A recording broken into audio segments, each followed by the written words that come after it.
And we are officially done with our drivetrain installation.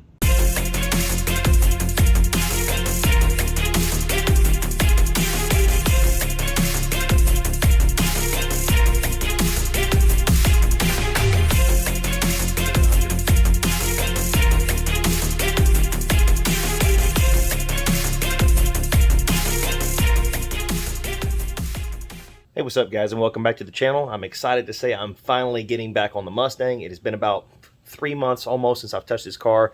Had a lot of home projects to do, had a lot of parts that were on back order. Finally got some nuts and bolts. They finally arrived. I can start putting the transmission back in the car, moving right along with getting this drivetrain completely assembled in the Mustang. Stick around, see what we get into. So a quick recap of where we're at with the Mustang. We have the motor set in the car. There is no bell housing, no clutch, no flywheel, none of that attached to the back of the motor. I needed the room in the garage, so I made the space by setting the motor in the car to get it out of the way temporarily. So I now have a box of bolts sitting on the floor behind the Mustang, which will accommodate, and slapping our new flywheel on the back of the motor. We'll be able to get our T5 transmission spacer plate also attached to the back of the motor as well. I'll be doing the bell housing. We'll put that on there, and then we'll get the transmission actual transmission housing itself up to the back of the car. Hopefully I get the cross member installed, as well as the drive shaft, and depending on how far I get, I may have to break the video up. We'll just have to see. Stick around guys. While I have you here, let me take a second to fill you in on what happened with CJ Pony Parts. By the way, I am done purchasing anything from CJ Pony Parts. I highly recommended them in the first few videos of this series. One bad experience, a very bad experience, sour taste in my mouth. I do not recommend them to anybody. Do not purchase from CJ Pony Parts. So let's talk about what happened real quick. What I did was I bought this entire transmission swap kit for this car on there. It was a little over $4,000, about $4,200, somewhere around there. I received 5 shipments, or 5 shipment notifications. CJ Pony Parts sells the transmission swap kit, the conversion kit, as a kit online. However, when they send you the parts, it's individual purchased part numbers combined to make the kit.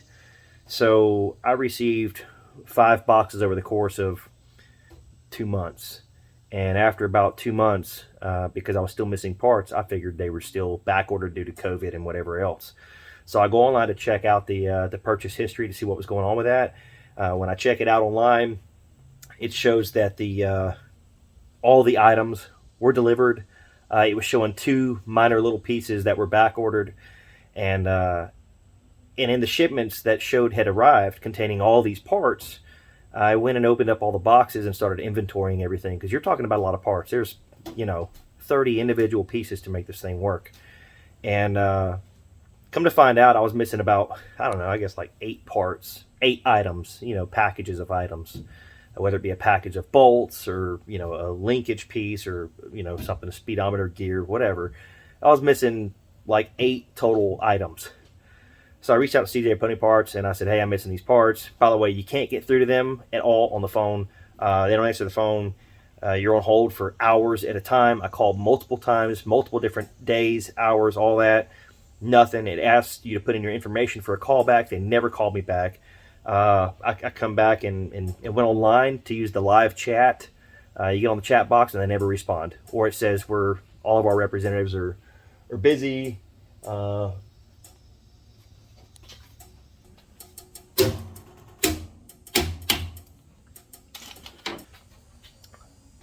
I tried the chat box and it says all of our representatives are busy. Somebody will have to get back to you. Blah, blah, blah.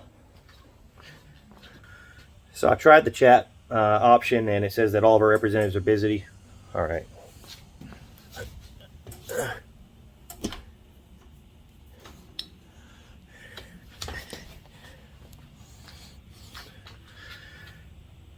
So I tried the chat option and it says all of our representatives are busy. Try again later. I tried again multiple times, nothing. I sent emails, and that's where I finally got responses, was through emails, but it was days later, multiple days later. What a pain. I will say that I said, hey, I was missing, you know, these items, and without question, they went ahead and completed the order and resent my missing items, which I think they never put in the box to begin with. Resent the items. They came to me, and of course, the first time when I made the order, I had 2 items that were on back order. The second time, when I called them and they corrected the order, now I've got 4 items on back order. We're talking 3 months into the order at this point. No communication on their part. When I made the purchase of the parts, it never said that they were on back order. Most items say that they're on back order, but these parts were not saying that they were on back order. It said available in stock, ships in 5 to 7 days or whatever. After going back and forth with them a lot, I called them a final time to say, hey, I'm still missing these items. And they said that between the multiple phone calls and multiple representatives that I spoke to, they essentially told me I was lying. They told me, why didn't you mention this before when you spoke to us months ago? Why haven't you called us? You know, why? You know, I tried to explain to them, well, you got, 30 plus items in multiple shipments. I don't know what I'm missing until all the shipments arrive. I have to give a reasonable amount of time for these things to arrive before I can complain about it. So in the midst of missing all these parts and me complaining to them about it, the parts I was missing was miscellaneous bolts. It was like flywheel bolts, or transmission bell housing bolts. Like the bell housing came empty in the box. There's just empty bell housing, and they say that the bolts are supposed to arrive in the bell housing. They're not. There's no bolts in there. So I had to complain about it, get them to send me bolts. The bolts are $10. And the person I was speaking to said, well, why didn't you mention it before? And, they were implying like I was trying to get them to send me bolts for free or something. When you're talking about, over a $4,000 transmission swap kit, I don't think I'm going to steal $10 worth of bolts. So that was one of the things. There was multiple things that all had to come to a head. And it was, it all came down to crappy customer service at the end of the day when I actually had a legitimate complaint. Crappy customer service, being ugly, accusing me of trying to steal stuff from them or not being honest as a customer, trying to make a fraudulent claim or something like that. I'm done with them. I'm not buying anything from CJ Pony Parts again. Very, very bad experience. That said, all the parts that I found online, which were not back ordered from this other company, which CJ Pony Parts had back ordered for another 3 months. I went to LMR. That's LMR. I went to LMR and I got all the parts that I needed in like 4 days, shipped to my house.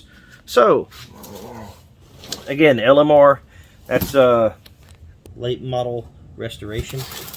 So now, I've got all the remaining parts that I needed to go ahead and get the majority of this portion of the install complete, which is the drivetrain. I finally have everything, so I'm going to slap this drivetrain together, and then we're going to address some other issues. I'm probably going to be needing radiators, some brake lines, some coolant lines, some wiring, miscellaneous wires, and stuff like that. So anyway, again, very sorry that it took so many weeks to get this next process of this video uploaded. I'm going to get at it, get to moving, get some stuff done, so you guys can actually watch this portion. So let's get right into it. Okay, so it's worth noting before you put on the flywheel and clutch and all that mess, the back of the crankshaft in these motors, for your normal 66 Mustang, you're going to have a pilot bushing back here that's not going to have roller bearings inside here. But you can see inside there's roller bearings inside that hole. You see that. Make sure you have the correct one for your T5 conversion, or that can cause big problems down the road. So just making sure you guys are aware that that is in there, and it was already done when I had this motor rebuilt. So first up is going to be our transmission spacer plate. Here's your part number right there, and a billet flywheel.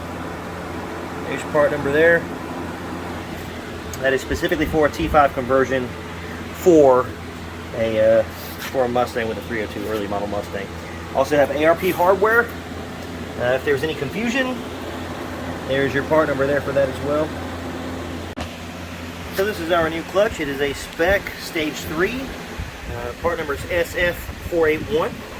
Get this opened up real quick. So there's our pressure plate. Comes with a new pilot bearing, bushing, and a new throw-out bearing.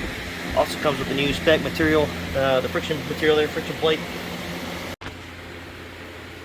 Guys, do yourself a favor and go ahead and make sure that the dowel pins are in place on the flywheel before you put the flywheel in the car. I actually put this in, then I ended up taking it out. I put the dowel pins. There's not a place where it says where they go, and there's more than one place where they can go. It's kind of like a universal application here. So I put them in the wrong place to begin with. I ended up having to remove the flywheel because I couldn't figure it out laying underneath the car trying to hold the pressure plate up to the back of the flywheel. I couldn't get it right. So what I did was I took the pressure plate, which is right here on the counter, and I laid it on the flywheel, and I determined where the new dial pin locations were going to be. I flipped over the flywheel, and from the back side, because the holes go all the way through, I just took a punch that I had right here, and I tapped them out from the back side, and I repositioned the dowel pins, put them back in, and I got the pressure plate right there. Now I'm going to put it back together again. I also discovered that 302, the crankshaft, the bolt holes for the flywheel that come out of the back of the crankshaft do go all the way through. I spoke to my engine builder, and he advised me that I needed to go ahead and put some sealant, some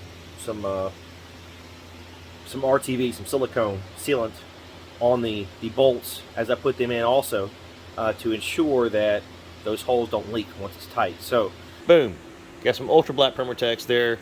It's easy to use here. I'm just going to squirt this out on the bolts as I put the flywheel back in, and hopefully we don't have any leaks or any issues with that. So back at it again, put this thing back together, and then we'll get this transmission bell housing up.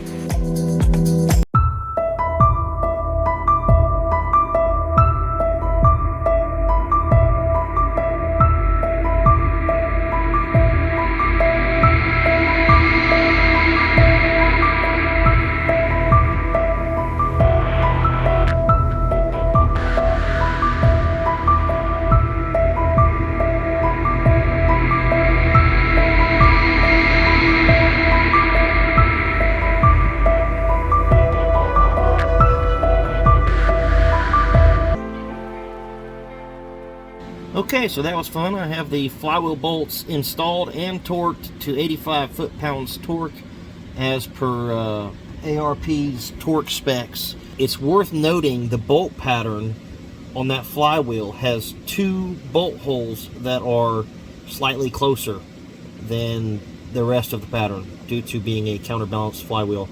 So I was unaware of this, and I had to do a little bit of research after fighting with trying to find the right bolt pattern. Simply rotate the flywheel until all the bolt holes line up. It took me a few minutes to figure it out, but I did get it done.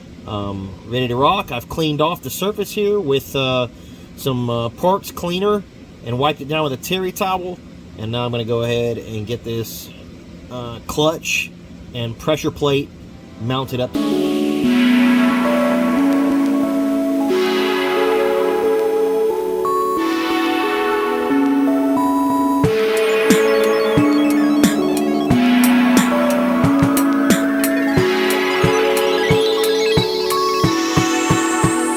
Pressure plate bolted on now. The first round of torque specs are going to be 12 foot-pounds on every bolt, and then right after that it's going to be 25 foot-pounds on every bolt on the pressure plate going on over the flywheel there. So move around along now. I'm going to go ahead and snatch this bellow housing out of the box here. Brand new bellow housing with our kit. It's a nice piece. Get this thing put up underneath the back of that motor there and get it all bolted down.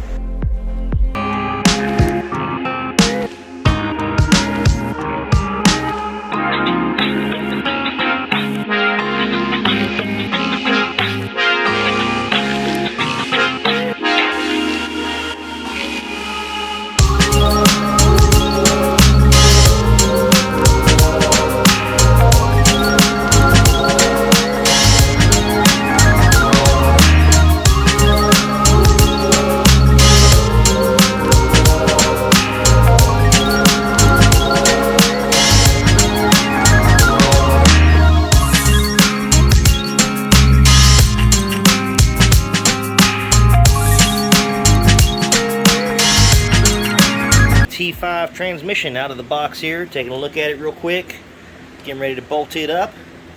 Bellow housing's installed. I got the clutch fork lever installed with the throwout bearing also, ready to go.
guys, so after a little bit of finagling, I finally got our transmission up and inside of the car here. Alright, so as you can see here, the shifter, it's pretty much perfectly centered up there inside the hole for the shifter, the factory hole. It's pretty much perfectly centered in there. It's good to go. I ran into a slight issue. If you look at these bolt holes here, this cross member is adjustable when you buy the T5 conversion kit. It's adjustable, as well as up in here, those bolts for the actual mount, they are also adjustable forward and back slightly. So I had to adjust this a touch back, which I did on the other camera. You saw me do that before I bolted the actual cross member completely in there. What I did was I had this loose in place, the mount itself, the bushing, the mount, I had it loose against the transmission. I put the cross member up and I slid this bushing, or this mount, rubber mount, back where it needed to be at, and then I snugged these two bolts down by hand up here. And then, you know, I pulled this down, tightened those two bolts up here to get it right, and then I put the cross member up there. And when I put the cross member up, you know, I put this bolt in there and that bolt in over there, tightened them down, and then I came over here to look at these, and they weren't quite, they were kind of forward. They were really forward, actually. They were all the way forward up here. And before I tightened them down, I looked up there, and my shifter was against, it was all the way, it was up against this forward half here. I have adjustable motor mounts. These are, I think they're Dennis Kirk. I think that's what it is, Dennis Kirk adjustable motor mounts. If you look up there and see that silver shiny plate there, that's an adjustable motor mount. There's two bolts. You can see them there. Two bolts that go in through the top. If you loosen those, you could slide the motor forward and back on that plate there. It's on both sides, obviously. There's the plate there. You can see the two bolts going through the bottom. You can slide it on that notch forward and back.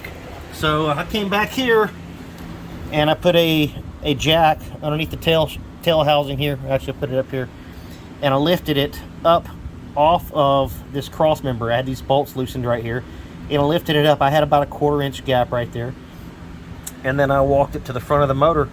I loosened those plates up, and I pried and pushed a little bit, and I got the motor to come back about a 1/2 inch, which was pretty much perfect.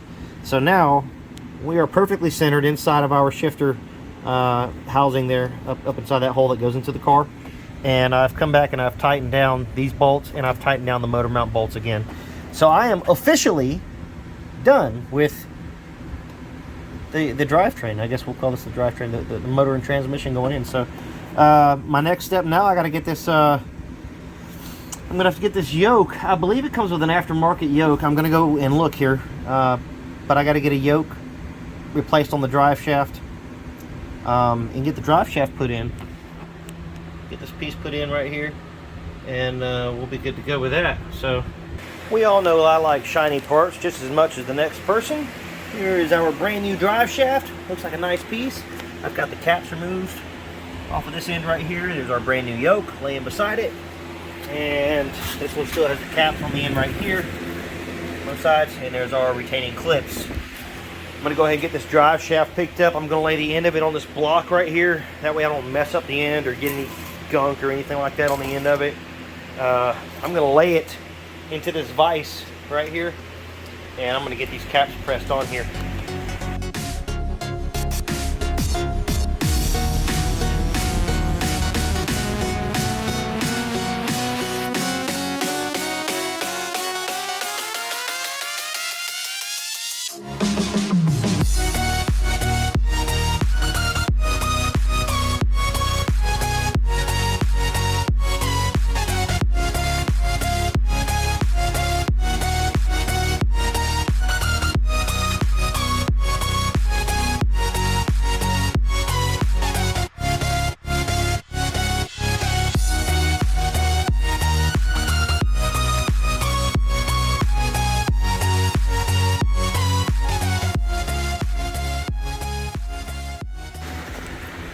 Alright, I got my retaining clips pressed in there.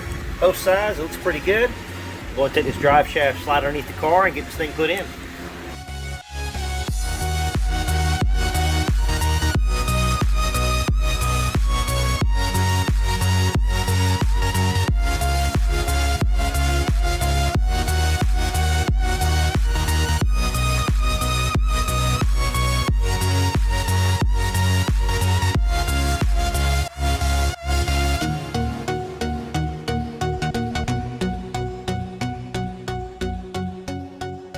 Alright, so here we are under the car. I got the drive shaft installed. It's tightened up. It's got a great fit. This drive shaft, it calls for a 1/2 inch. Typically you want about a 1/2 inch to an inch of play coming out of the slip yoke here, going forward to back. So we're at about a little over 3/4, maybe 5/8, I guess, inch play is what we got right here. It's really nice. It fits great. Still no fluid in the transmission yet.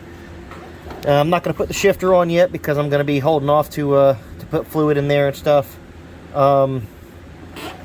Anyway, so there's that. Drivetrain is complete. We are a happy camper. Next, I'm going to go ahead and pull off these wheels and get these new leaf springs installed because they are sitting here on the floor. They have been for several months now, and it's the last of my remaining parts. I think I have a crank pulley I can put on also. Anyway, just gonna move on and liquidate all the boxes that I've got and see what we got to order from there. Okay, I'm gonna go ahead and snatch these wheels off and take a look at what we have for these leaf springs. Again, I've had these brand new leaf springs sitting on the floor for quite a while. This is a 5-lug rear. I am not sure, and neither is the owner of this vehicle. He's not sure what this rear end came out of. It is a 5-lug rear. Normally these are 4-lug. The front end was still 4-lug when I got the car. So I'm kind of anxious to see what this is. Let's have a look at it.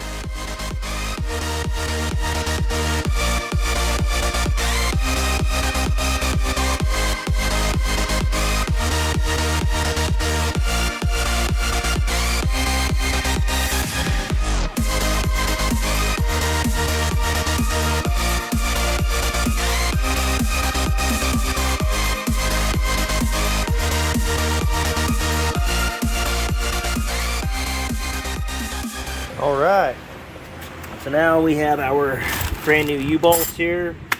We got bolts for the front of the leaf springs. We got new hangers for the leaf springs and the new leaf springs themselves.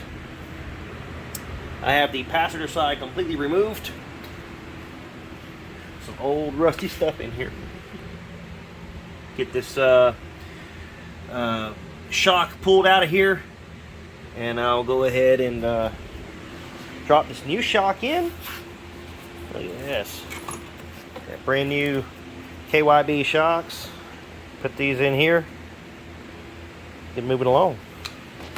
For anybody concerned about the shock placement and location, to unbolt it, there's your shock. Obviously it just bolts through this plate right here. This plate right here goes right through that big hole. It hangs out the bottom, so it just bolts right through there. The top of the shock, you got to go inside the car to get to it, but you're going to come back here and it's under the back seat. This is a bunch of awful dry rotted sound deadening. I mean, it just absolutely crumbles. It is just, it's just I mean, wow. It's going to be replaced more than likely. I'm not too worried about it. It's garbage. But there's the hole, and down inside there is the top of your bolt for your rear shock. Go ahead and pop that out of there with the impact, and we can put our new shock in.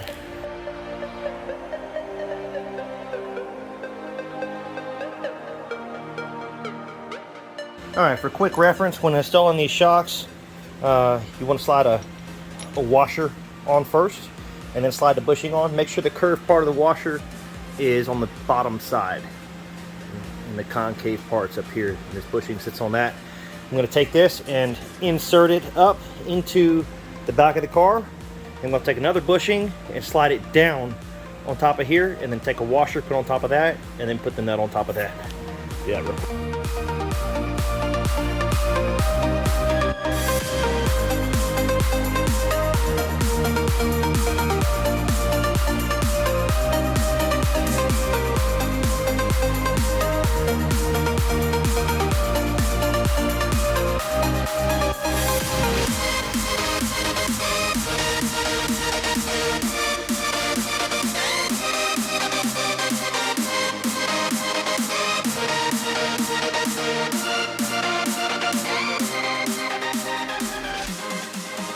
Okay, so I got the leaf spring installed, tightened up, front and rear parts of it there.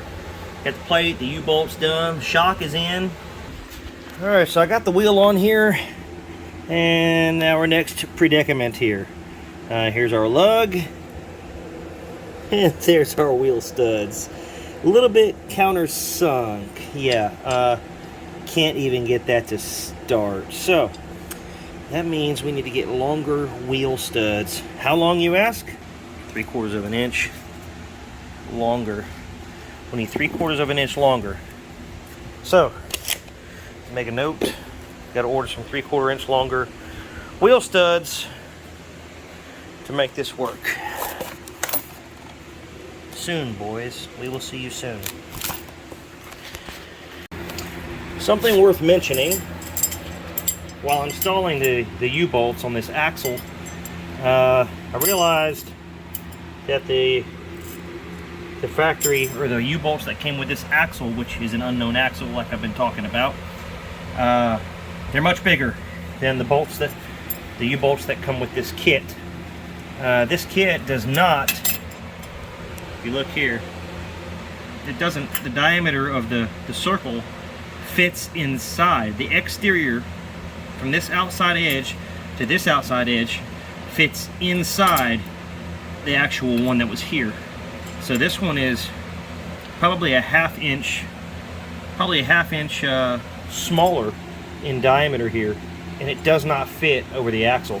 So these U-bolts I didn't get to use that came with the kit. I tried to squeeze this one down over it, and you can see here it widened it. It made this mouth wider.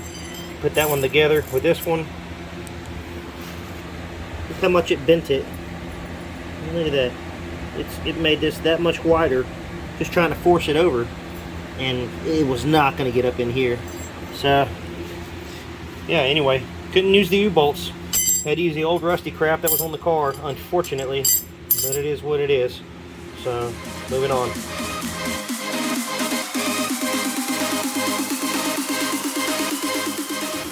So here's the passenger side brake drum cover. That's what a normal cover looks like. Rear drum brakes. There you go. And here is the driver's side. Surprise! Where's the cover at? Holy crap! That's not supposed to be like that. What in the world?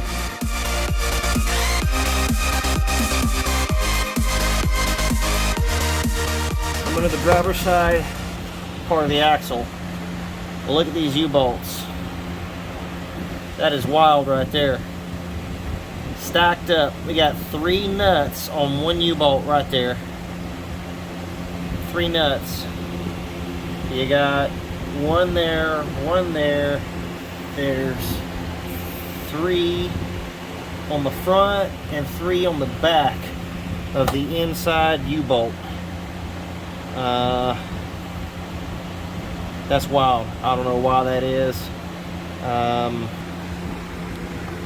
Runaway socket. It's a runaway. Come back. Squirrel. Alright, so I'll probably end up putting this nut back on, but as I run it up, or once I get it all the way up, I'll probably cut this stud about right here on both sides. There ain't no point in having this super long. This is like a universal, I don't know where this U-bolt came from.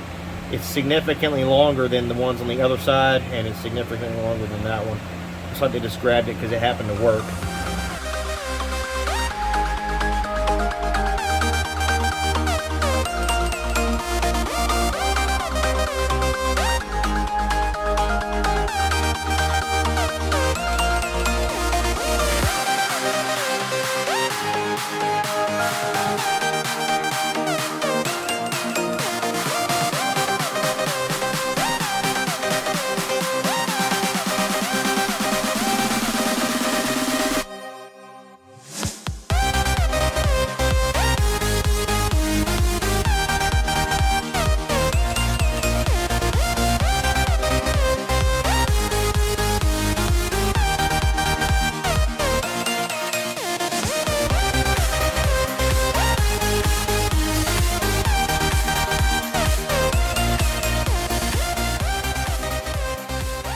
Alright, so I got my leaf spring hung up there, front and rear, and I've got the I've got one U-bolt in on this side. The U-bolt that was on the back side that had all those nuts stacked up on it, I tried to get it to work. Okay, so this U-bolt that had all those spacers stacked on it, the U-bolt is too long, and it appeared to be too long, but it is too long. So I ran the nut all the way up to there, and then I cut off this much of thread on both sides, and then I went ahead and tried to tighten it up and realized I was running out of threads here. So once that bottomed out, I tried to back it off, but it just spun in place. It wouldn't back off, so I had to take my grinder and cut this at the top and remove this. So I got it off, but we got to find a U-bolt that will fit this. So I'm going to measure this and see what I'm looking at, get online and order another one. And that's going to hold up my progress for today. So that's going to wrap up episode number 7. Guys, thank you so much for watching the channel. I appreciate it. Be sure to click that like button if you like the content. Also consider subscribing so you'll be notified of future content being released. You're watching DIY Dozier. And again, this is episode 7 of the Mustang Restoration Project. There's going to be more to come. I had to take a little bit of a break. I had to take vacation, and there was some other issues. And my truck, if you check out my other videos, I was swapping the motor in my truck and going back and forth to the tuner and all that. So just trying to juggle multiple things at the same time. Anyway, again, I appreciate you for sticking around. Stay tuned for more content to come your way. DIY Dozier. As always, share the knowledge, share the passion, share the skill. Do it yourself.